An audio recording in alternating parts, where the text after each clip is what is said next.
মাঘৰ বিহু বুলি ফিচাৰী মাৰিছে আৰু লোকেল মাছটোৰ জুতিটো বেলেগেই, গতিকে আহিলোঁ। মাছ এতিয়া সিঁচি আছে, পানী আৰু কমিছে আৰু মাছ সিঁচি হৈ গ'ল আৰু পানী শুকাই যোৱাৰ পিছত মাছ ওলাইছে। ডাঙৰ ডাঙৰ মাছ ওলাইছে, ৰৌ ওলাইছে, ৰূপচন্দা ওলাইছে, মালি ওলাইছে। গতিকে আমাৰ ঘৰলৈ ৰৌ আৰু মালিয়ে নিয়া হ'ব এতিয়া।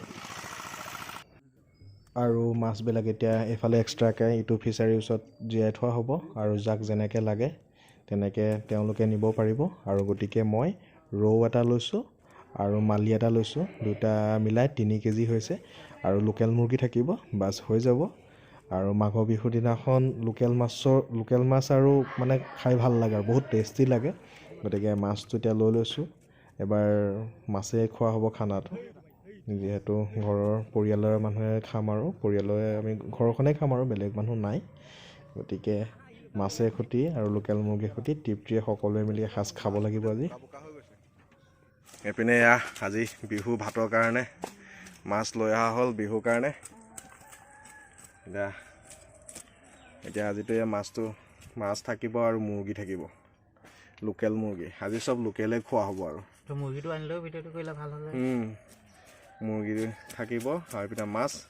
আৰু মোৰ এইপিনে এছিষ্টেণ্ট চাই দে এইপিনে। মোৰ এছিষ্টেণ্টে কাটি আছে। বাছ মাছ কটাত মই গেধা, মাছ কাটিব নাজানো মই, আৰু মাছ খাবহে জানো, মাছ কাটিব নাজানো।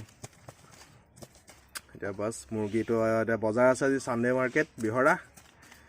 তো বিহৰাত যাম অলপ পিছত, মাছটো কাটি লওঁ, তাৰপৰা বজাৰ যাম, তাৰপৰা মুৰ্গী আনিম, তাৰপিছত আৰু বজাৰ আছে, বজাৰ কৰিম, তাৰপৰা আৰু ৰাতিলৈ দিয়া হ'ব আৰু।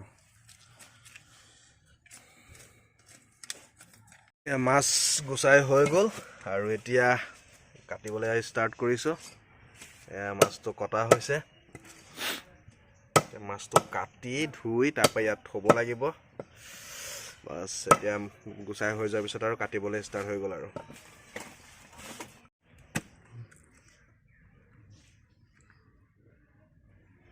এইপিনে এতিয়াতো ৰৌটো কমপ্লিট হৈ গ'ল, ৰৌটো কটা হৈ গ'ল। আৰু এইপিনে মালিটো কাটি আছে, মালি মাছ। এইপিনে ৰৌ থ'ম, এইপিনে মালি থ'ম, দুটা মাছ বেলেগ বেলেগকৈ থ'ম তাৰমানে। ফাইনেলি হৈ গ'ল। এইপিনে ৰৌ, এইপিনে মালি, আৰু এইপিনে পেটু ৰখা হৈছে। এইটো ৰৌ, এইটো মালি, এইপিনে কাটি হৈ গ'ল। এতিয়া মাহঁতক এয়া চমজাই দিম। এতিয়া মুৰ্গীৰ ভিডিঅ'টো কৰা নহ'লে, গতিকে এনেকৈ থৈ দিলোঁ।